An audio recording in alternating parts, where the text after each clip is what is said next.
Now what is this time expression? Time expression क्या बता रहा है?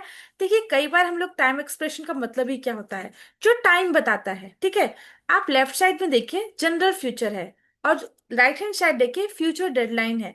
हम लोग कई बार नॉर्मली ओवरऑल ऐसा बोल देते हैं, tomorrow, next week, eight 5 p.m। तो ये क्या है? नॉर्मल फ्यूचर टाइम वर्ड्स है। इनमें से फ्यूचर बताया जाता है, इसमें कंप्लीशन नहीं बताया जाता।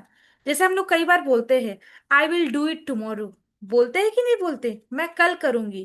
तो ये क्या है? सिंपल फ्यूचर है, सिर्फ फ्यूचर प्लान है आपका। लेकिन अगर हम राइट हैंड साइड देखें, तो by tomorrow, by next week, by 5 p.m, before Monday, इस तरह से आप डेडलाइन दे देते हैं। यह सबसे इंपॉर्टेंट है। बाय का मतलब होता है तक या पहले तक। बाय का मतलब क्या होता है? तक या पहले तक।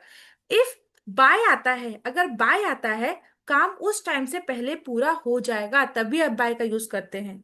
ओके, इसका मेन रूल क्या है? बाय मतलब क्या होता है? Completion before time. इसमें फ्यूचर परफेक्ट टेंस का यूज होता है। और फॉर्मूला क्या है, स्ट्रक्चर क्या है? विल हैव प्लस वर्ब का third form. Okay, now what is that green box? It leads to future perfect. कैसे? I will have done it by tomorrow. यहाँ बाय टुमारो लिखा है, तो बाय टुमारो क्या बता रहा है? इसमें हम लोग फ्यूचर परफेक्ट का यूज करेंगे। Okay, now what is the example given here? I will have reach the office by 9 a.m। देखिए, यहाँ पर भी बाय 9 a.m लिखा है। तो नाउ बाय 9 a.m, ये क्या है? ये एक डेडलाइन है कि 9 बजे तक हमको देना ही देना पड़ेगा। और रीच्ड, ये क्या है? वर्ब का थर्ड फॉर्म। और विल हैव क्या है? तो फ्यूचर परफेक्ट है। सो हिंदी में अगर हम बोलते हैं, मैं 9 बजे तक ऑफिस पहुंच चुका होऊंगा। I will have reach the office by 9 a.m। Okay, तो यहाँ पर आपको सिर्फ इतना डिफरेंस समझना है। अगर एट लिखा है, एट एट 5 p.m, तो वो क्या है? टाइम पॉइंट होता है। और बाय 5 p.m क्या है? डेडलाइन होती है। एट 5 p.m और by 5 p.m, this is the difference. Okay, जैसे कई बार हम लोग बोलते हैं, I will reach at 5 p.m।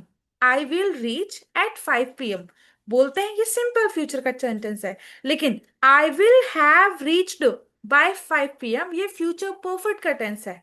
Okay, इससे क्या होता है? हम लोग इसमें आपको ये रखना है कि डेडलाइन क्लियरली हम लोग बोल सकते हैं, थोड़ा प्रोफेशनली भी लगता है, और ये इंटरव्यू में ज्यादा यूज होता है। बेटर प्लानिंग लैंग्वेज भी है, और रियल लाइफ कॉन्वर्सेशन का बोलते ही बोलते हैं। ठीक है।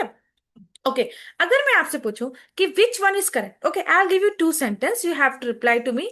अगर आपको दो सेंटेंस दे रही हूं, I will finish by 5 p.m, I will have finished by 5 p.m, which one is correct?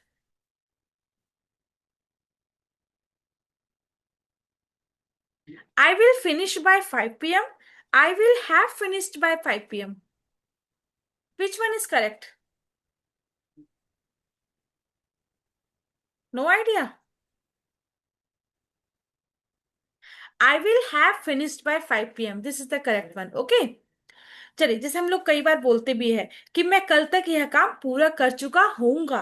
So I will have finished, verb का third form, this work by tomorrow. Okay, तो इस तरह से आप लोग बोलते हैं।